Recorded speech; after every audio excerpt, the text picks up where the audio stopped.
Today I want to try to combine two different things into 1 minute, which I'm not going to make. But the first is the customer is always right, bullshit. And the second is, as long as the customer's happy, that's all that matters, bullshit. I guess we'll call today's episode bullshit. So the customer's always right. No, they're not. They're simply not. In fact, I would say most of the time in most businesses, when there's a dispute between the customer and the business, especially in a small business, the customer's usually wrong. That's been my experience. Now, not always, but what that phrase means is when there's a doubt, give the customer the benefit of the doubt when you can. But ultimately, we're hired to be the experts. So when the customer wants you to do something really bad, don't do it. If I take my car to my mechanic and I say, listen, it's pulling a little bit to the right, so I'd like you to change the water pump.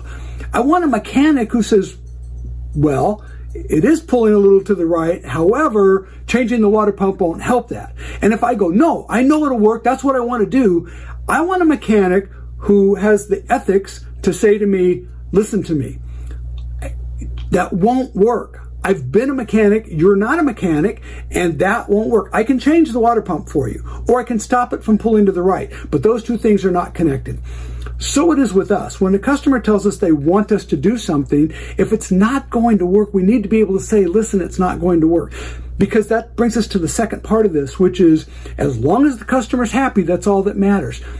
Pleasing the bride and groom at a wedding is the easiest thing in the world to do. When I hear these stories, I see it on the Facebook groups all the time about this, very unreasonable bride and groom who wanted blah, blah, blah, and or they were mad about something. Like, if you don't please the bride and groom, you've really screwed up. I mean, I'm sure there are some exceptions where you just have some people that are unpleasable. But for the most part, for a bride or groom to not have a great time at their own wedding, you've done something horribly wrong. So that's not, and the problem is they've already paid you, right? So that means nothing. My goal at every event is to do two things. Make sure the bride and groom are not pleased, but thrilled, raving fans. And second is to make sure that the guests have the time of their life, because one of them needs to become my next client. I've already lost this client, right? This bride and groom have moved on. Now I need another event to replace it. I need somebody in that crowd to be so excited that they want to book me for their next event. So if I have a bride and groom who say, hey, you know what? I love Baby Shark, and what I want you to do is play Baby Shark from beginning to end, over and over and over on a loop. I will please that bride and groom, but I've now lost that event and that bride and groom, and I now have, instead of a bunch of raving fans, I have a bunch of people go, never hire this guy. All he does is play Baby Shark all night long. So saying no to the first client is important, right? No, that's not going to work.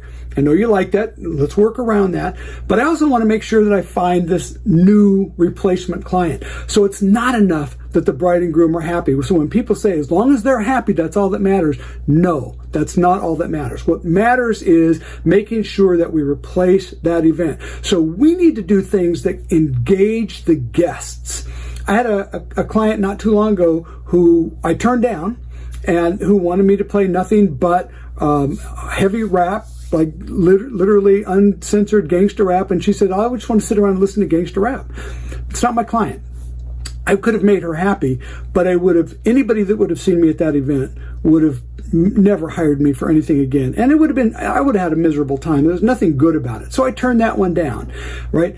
That's pretty extreme, but we all have those things. So we go, how do we make it really work for all of the clients, all of the guests, my potential new clients? So I want you to keep these two things in mind. The client is not always right. The customer is not always right. If they want to do, more country, by all means, do more country. It doesn't mean that you're saying, I don't want to listen to anything you have to say. It should be a cooperative effort between you and them. You should know more about weddings than they do. They should know more about their tastes and their guests than you do. Put those two things together, and you should then be able to create a really amazing event. But I tell my clients, listen, if I have a really bad idea, I want you to tell me it's a really bad idea. Don't be afraid to hurt my feelings. Say, no, Randy, I hate that idea. And I'll say, what do you hate about it? Got it. Now I know, and we move forward. the flip side of that is if they have a really bad idea, I need to be able to tell them that. And I'll tell them why. It's not just because I don't like that kind of music. It's because it won't work if it won't work. Sometimes I can take their basic concept and go, let's just tweak that a little bit and we can make it work. So back to the mechanic analogy.